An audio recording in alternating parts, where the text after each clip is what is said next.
NDA ఉపరాష్ట్రపతి అభ్యర్థి ఎవరనే అంశంపై రేపు స్పష్టత రానుంది. ఢిల్లీలో రేపు జరిగే బీజేపీ పార్లమెంటరీ బోర్డు సమావేశంలో అభ్యర్థిని ఖరారు చేయనున్నట్లు తెలుస్తోంది. ఆగస్టు 21న ఉపరాష్ట్రపతి అభ్యర్థి నామినేషన్ దాఖలు సందర్భంగా భారీ ప్రదర్శన చేయాలని కమలం పార్టీ ప్రణాళిక రచించింది. ఒకవేళ విపక్ష పార్టీల అభ్యర్థి రంగంలో ఉంటే సెప్టెంబర్ 9న ఉపరాష్ట్రపతి ఎన్నిక జరగనుంది. లేకుంటే ఎన్నిక ఏకగ్రీవం కానుంది.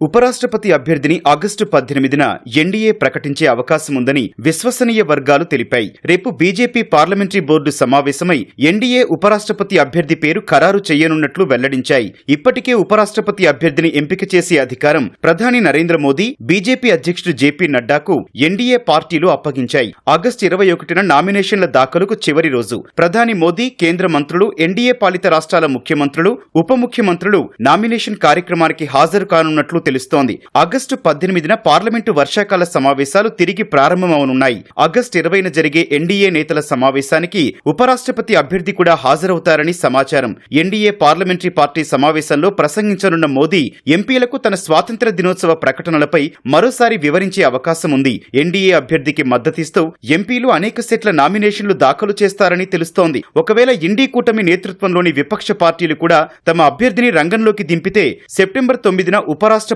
ఎన్నిక జరగనుంది. లేకుంటే ఎన్నిక ఏకగ్రీవం అవుతుంది. ఒకవేళ ఎన్నిక జరిగినా లోక్సభ, రాజ్యసభ సభ్యులతో కూడిన ఎలక్టోరల్ కాలేజీలో ఎన్డీఏకు పూర్తి మెజార్టీ ఉన్నందున ఎన్డీఏ అభ్యర్థి విజయం ఖాయం కానుంది. పార్లమెంటు సమావేశాల ప్రారంభంలోనే ఉపరాష్ట్రపతి పదవికి జగదీప్ ధన్కడ్ ఆరోగ్య కారణాలతో రాజీనామా చేయడంతో ఎన్నిక జరుగుతోంది.